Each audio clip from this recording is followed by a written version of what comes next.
Question ಕೇಳಿದ್ದೆ ಸನ್ಮಾನ್ಯ ಅಧ್ಯಕ್ಷರೇ. ಉಪಮುಖ್ಯಮಂತ್ರಿಗಳು ಅದನ್ನ ಸರಿಪಡಿಸ್ತೀನಿ ಅಂತಕ್ಕಂಥದ್ದು ಹೇಳಿದ್ರು. ಸಾವಿರಾರು ಜನ ಅದರಲ್ಲಿ ವಾಕ್ ಮಾಡ್ತಕ್ಕಂಥ ಅವ್ರಿಗೆ ಈಗಲೂ ವಾಕ್ ಮಾಡಕ್ಕಂತ ಆಗ್ತಾ ಇಲ್ಲ. ಎಲ್ಲ ಕಲುಷಿತ ನೀರು ಆ ಕೆರೆಗೆ ಬರ್ತಾ ಇದೆ. ಅದಕ್ಕೆ ಸರಿಪಡಿಸ್ತಕ್ಕಂಥ ಕೆಲಸವನ್ನ ಮಾಡಬೇಕು ಅಂತಕ್ಕಂಥದ್ದನ್ನ ಉಪಮುಖ್ಯಮಂತ್ರಿಗಳಿಗೆ ನಾನು ಕೈ ಮುಗಿದು ಮನವಿ ಮಾಡ್ತಾ ಇದ್ದೇನೆ. ಸಾವಿರಾರು ಜನ ವಾಕ್ ಮಾಡ್ತಕ್ಕಂಥದ್ದು ಆಗ್ತಾ ಇಲ್ಲ. ಅದೇ ತರ ಗಾಂಧಿನಗರ ಕೆರೆ ಇರ್ಬೋದು, ಕೊಡಗೇಹಳ್ಳಿ ಕೆರೆ ಇರ್ಬೋದು, ಅಂದ್ರಳ್ಳಿ ಕೆರೆ ಇರ್ಬೋದು. ಸನ್ಮಾನ್ಯ ಅಧ್ಯಕ್ಷರೇ, ಎಲ್ಲ ಕೆರೆಗಳು ಕಲುಷಿತ ಆಗಿದೆ. ಉಪಮುಖ್ಯಮಂತ್ರಿಗಳು ಬೇಕಾದಷ್ಟು ಹಣ ಬಿಡುಗಡೆ ಮಾಡ್ತಾ ಇದ್ದಾರೆ. ಮೇಜರ್ ರೋಡ್ ಬಿಡುಗಡೆ ಮಾಡ್ತಿದ್ದಾರೆ, ರಾಜಕಾಲುವೆ ಬಿಡುಗಡೆ ಮಾಡ್ತಿದ್ದಾರೆ.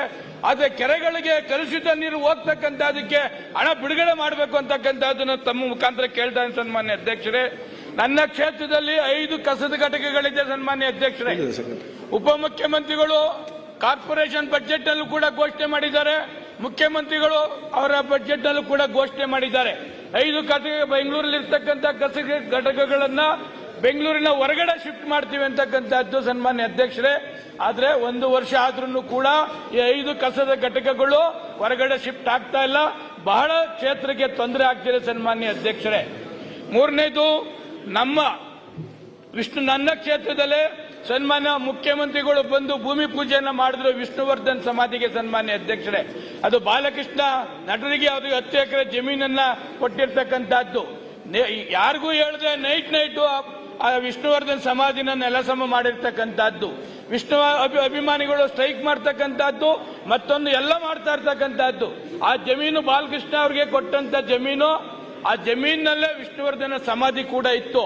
ಅದರಲ್ಲೆಲ್ಲ ಒಂದು 30-40 ಜಾಗವನ್ನ ಅದನ್ನ ಕೊಟ್ಟು ಅದರಲ್ಲಿ ಮಾಡ್ತಕ್ಕಂಥದ್ದನ್ನ ಮಾಡದೆ ಹೋದ್ರು ನೈಟ್ ಯಾರಿಗೂ ಗೊತ್ತಿಲ್ಲದಂಗೆ ಅದನ್ನ ನೆಲಸಮ ಮಾಡ್ತಕ್ಕಂಥದ್ದು ಕ್ಷೇತ್ರದಲ್ಲೇ. ಇನ್ನೊಂದು, ನಮ್ಮ ಕ್ಷೇತ್ರದಲ್ಲಿ ಕೆಂಪೇಗೌಡ ಬಡಾವಣೆ ಸನ್ಮಾನ್ಯ ಅಧ್ಯಕ್ಷರೇ 4040 ಎಕರೆಯನ್ನ ನೋಟಿಫಿಕೇಶನ್ ಮಾಡಿದ್ದಾರೆ.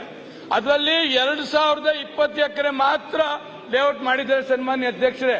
1200 ಎಕರೆ ಡಿನೋಟಿಫಿಕೇಶನ್ ಮಾಡಿದ್ದಾರೆ. ಇನ್ನ 1000 ಎಕರೆ ಕೋರ್ಟ್ ಅಲ್ಲಿ ಇದೆ ಸನ್ಮಾನ್ಯ ಅಧ್ಯಕ್ಷರೇ. ಈಗಿರ್ತಕ್ಕಂಥ 2000 ಎಕರೆ ಯಾರು ಭೂಮಿ ಕಳ್ಕೊಂಡಿದ್ದಾರೆ ಅವರಿಗೆ 40-60 ಅನುಪಾತದಲ್ಲಿ ನಿವೇಶನ ಇನ್ನೂ ಕೊಡಲಿಲ್ಲ. ಎಲ್ಲ ರೈತರು ಬಿಡಿಯಾಗಿ ಅಲದು ಚಪ್ಪಲಿ ಸಮದೋಗಿದೆ ಸನ್ಮಾನ್ಯ ಅಧ್ಯಕ್ಷರೇ. ಇವಾಗ ಸುಮಾರು 9,500 ಎಕರೆಯನ್ನ ಬಿಡಿಎ ಕೆಂಪೇಗೌಡ ಮುಂದುವರೆದ ಬಡಾವಣೆ ಅಂತೇಳಿ ಎಲ್ಲ ಸಣ್ಣ ರೈತರಿದ್ದಾರೆ, 1/2 ಎಕರೆ 3/4 ಎಕರೆ ಈ ತರದವ್ರನ್ನ 9,500 ಎಕರೆನ ನೋಟಿಫಿಕೇಶನ್ ಮಾಡಲಿಕ್ಕೆ ಹೊರಟಿದ್ದಾರೆ ಸನ್ಮಾನ್ಯ ಅಧ್ಯಕ್ಷರೇ. 12 ವರ್ಷ 14 ವರ್ಷ ಆದಂತ ಕೆಂಪೇಗೌಡ ಬಡಾವಣೆನ ಇವರು ಬಡಾವಣೆ ಮಾಡಕ್ಕಾಗ್ತಾ ಇಲ್ಲ, ಮೂಲ ಸೌಕರ್ಯ ಒದಗಿಸಕ್ಕಾಗ್ತಾ ಇಲ್ಲ, ಕಾವೇರಿ ನೀರು ಮಾಡಕ್ಕಾಗ್ತಾ ಇಲ್ಲ, UGD ಮಾಡಕ್ಕಾಗ್ತಾ ಇಲ್ಲ, ರೋಡ್ ಮಾಡಕ್ಕಾಗ್ತಾ ಇಲ್ಲ. ಇದು ಮಾಡದೇ ಇದ್ರು ಕೂಡ 3-4 ನಿಮಿಷ ಸನ್ಮಾನ್ಯ ಅಧ್ಯಕ್ಷ, ಇದುವರೆಗೂ ಆಯ್ತು 9,500 ಎಕರೆಯನ್ನ ನೋಟಿಫಿಕೇಶನ್ ಮಾಡ್ತಾ ಇದ್ದಾರೆ. ಸುತ್ತಮುತ್ತಲಿನ ರೈತರು 1/2 ಎಕರೆ 10 ಗುಂಟೆ 20 ಗುಂಟೆ ಕಳವಳ ಆಗಿದ್ದಾರೆ. ಯಾವ ಕಾರಣಕ್ಕೂ ಉಪಮುಖ್ಯಮಂತ್ರಿಗಳಿಗೆ ಮನವಿ ಮಾಡ್ತೀನಿ, ಈ ಭಾಗದ ಸೇವಕನಾಗಿ 9,500 ಎಕರೆ ನೋಟಿಫಿಕೇಶನ್ ಏನ್ ಮಾಡಿದಿರಿ, ಯಾವ ಕಾರಣಕ್ಕೂ ಮಾಡಬೇಡಿ. ಈಗ ಯಾವ್ದು 4,000 ಎಕರೆ ನೋಟಿಫಿಕೇಶನ್ ಮಾಡಿ 2,000 ಎಕರೆ ಕೋರ್ಟಲ್ಲಿದೆ, ಆ ಕೋರ್ಟಲ್ಲಿ ಇರತಕ್ಕಂಥದ್ದನ್ನ ಬಿಡುಗಡೆ ಮಾಡಿಸಿ ಅದರಲ್ಲಿ ಬಡಾವಣೆ ಮಾಡಿ ನಿವೇಶನ ಹಂಚಿ, ಅದ್ರ ಜೊತೆಗೆ ಬೆಂಗಳೂರಿನ ಹೊರತುಪಡಿಸಿ ಬಿಎಂಆರ್ಡಿಯಲ್ಲೋ ರಾಮನಗರ, ಚನ್ನಪಟ್ಟಣ, ನೆಲಮಂಗಲ ಆ ಕಡೆಯಿಂದ ಡೆವಲಪ್ಮೆಂಟ್ ಮಾಡಿದ್ರೆ ಬೆಂಗಳೂರು ಅನುಕೂಲ ಆಗ್ತದೆ. ಕಾವೇರಿ 5ನೇ 5th ಸ್ಟೇಜ್ ಕಾವೇರಿ ನೀರು ತಂದು ಕುಡಿಯಕ್ಕೆ ಅವಕಾಶ ಆಗ್ತಾ ಇಲ್ಲ, ಟ್ರಾಫಿಕ್ ಜಾಸ್ತಿ ಆಗ್ತಾ ಇದೆ. ಯಾಕೆ ಬೆಂಗಳೂರು ಇರ್ತಕ್ಕಂಥ 16,000 ಎಕರೆಯನ್ನ ನೋಟಿಫಿಕೇಶನ್ ಮಾಡಿ ಅದನ್ನ ನಿವೇಶನ ಮಾಡಿ ಹಂಚತಕ್ಕಂಥದ್ದಕ್ಕೆ ಅವಾರ್ಡ್ ಮಾಡಬೇಕು ಅಂತ ಹೇಳಿ ನಿಮ್ಮ ಮುಖಾಂತರ ಹೇಳಲಿಕ್ಕೆ ಬಯಸ್ತಾ ಇದ್ದೀನಿ ಸನ್ಮಾನ್ಯ ಅಧ್ಯಕ್ಷರೇ. ನೆಕ್ಸ್ಟ್ ವಿಜಯೇಂದ್ರ ಮತ್ತು ವಿಶ್ವನಾಥ್. ಆಯ್ತು, ಮುಗಿಸ್ಬಿಡ್ತೀನಿ.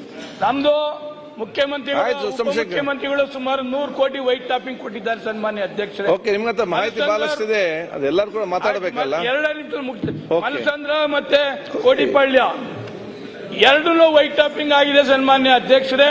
ನಿಮ್ಮ ಮುಖಾಂತರ ಉಪಮುಖ್ಯಮಂತ್ರಿಗಳಿಗೆ ಅದನ್ನ ಕರೆದು ಒಂದು ಸಭೆ ಮಾಡಿ ವೈಟ್ ಟಾಪಿಂಗ್ ಏನಿದೆ ಅದನ್ನ ಕಂಪ್ಲೀಟ್ ಮಾಡತಕ್ಕಂಥದ್ದು.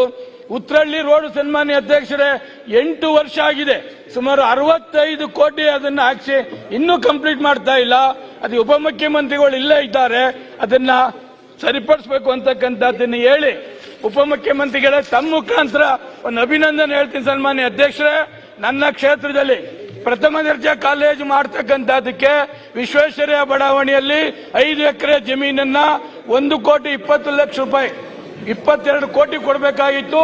5% ಕೊಡುವ ಮುಖಾಂತರ ನನ್ನ ಕ್ಷೇತ್ರ ಯಶವಂತಪುರ ಕ್ಷೇತ್ರದ ಮಕ್ಕಳಿಗೆ ಸರ್ಕಾರಿ ಶಾಲೆ ಓದ್ತಕ್ಕಂಥವರಿಗೆ 5 ಎಕರೆ ಜಮೀನನ್ನ ಕೊಡಿಸ್ತಕ್ಕಂಥದ್ದನ್ನು ಮಾಡಿದ್ದಾರೆ. 3/4 ಎಕರೆ ಹೆರಿಗೆ ಹಾಸ್ಪಿಟಲ್ ಮಾಡ್ತಕ್ಕಂಥದಕ್ಕೆ 1,71,00,000 ಕೊಟ್ಟು 1/4 ಎಕರೆ 2 ನಿವೇಶನವನ್ನ ಕೊಟ್ಟಿದ್ದಾರೆ.